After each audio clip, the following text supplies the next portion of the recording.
اعوذ باللہ من الشیطان الرجیم بسم اللہ الرحمن الرحیم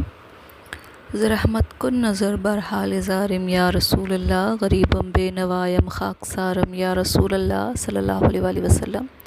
السلام علیکم ورحمۃ اللہ وبرکاتہ۔ درود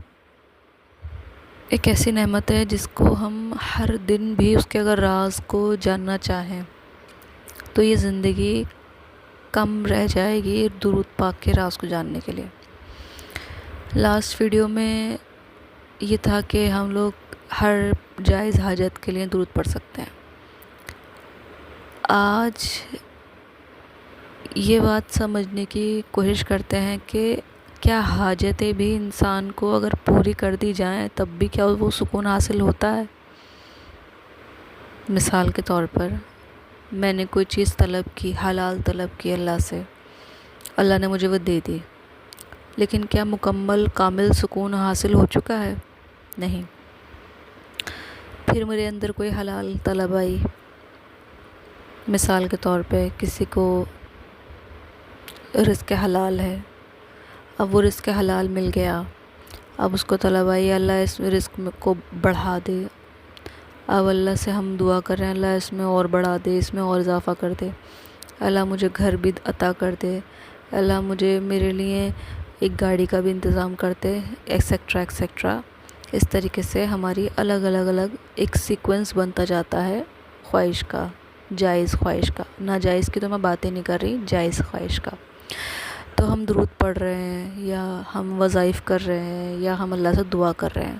میں ڈائریکٹلی بات کرتی ہوں کہ اللہ سے دعا کر رہے ہیں کہ اللہ یہ دے دے، اللہ یہ دے دے، اللہ یہ دے دے، حلال ہے جائز ہے کوئی بات نہیں ہے۔ لیکن میں یہ سوال کرتی ہوں کیا آپ کو جب یہ چیزیں حاصل ہو جاتی ہیں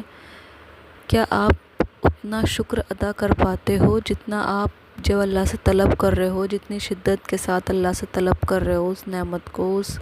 چیز کو، اور جب وہ چیز آپ کو مل جاتی ہے کیا اتنا ہی لیول کا شکر، اتنا ہی لیول کی اللہ کا ذکر کر پاتے ہو جب وہ آپ کو چیز مل جاتی ہے؟ نہیں۔ ایک پوائنٹ تو یہ ہوا کہ ہماری شکر کا لیول برابر نہیں ہوتا اور تڑپ کا لیول برابر نہیں ہوتا۔ جب اللہ سے ہم کوئی چیز مانگ رہے ہوتے ہیں تو ہماری تڑپ اور نمازوں کا ہر چیز کا لیول الگ ہوتا ہے، جب وہ چیز مل جاتی ہے تو ہم پیٹ پھیر کر چل دیتے ہیں، صرف ہم فرائض پہ آ جاتے ہیں، شکر بھی ایسا ادا کرتے ہیں اللہ تیرا شکر ہے بس بات ختم۔ دوسری چیز جو میں نے سٹارٹنگ میں بولی کہ کیا جائز حاجات پانے کے بعد آپ کا دل کامل ہمیشہ والا سکون پا جاتا ہے؟ نہیں، یہ ہو ہی نہیں سکتا کبھی بھی نہیں، کیونکہ اللہ نے جو بنایا ہے ہمیں اپنے لیے بنایا ہے، لیکن ہم لوگوں کو، ہم جیسے گناہ گار لوگوں کو تو نفس برے خیالات سے ڈالتا ہے، لیکن جو نیک پرہیزگار ہیں وہ ان چیزوں کو پکڑ لیتے ہیں کہ جو حلال خواہشیں بھی آ رہی ہوتی ہیں ان کی بھی طلب کو وہ ختم کرتے رہتے ہیں دل کے اندر کہ یہ تو میرا حق ہے، یہ تو میرے لیے جائز ہے، یہ تو میں مانگ سکتی ہوں، یہ تو مجھے مانگنا چاہیے۔ اصل میں ہمیں صرف اللہ سے آسانیاں مانگنی چاہیے۔ اللہ ہم جس سفر میں ہیں، 5 کلومیٹر کا ہے، 10 کلومیٹر کا ہے، 20 کلومیٹر کا ہے، یہ زندگی کا سفر ہے،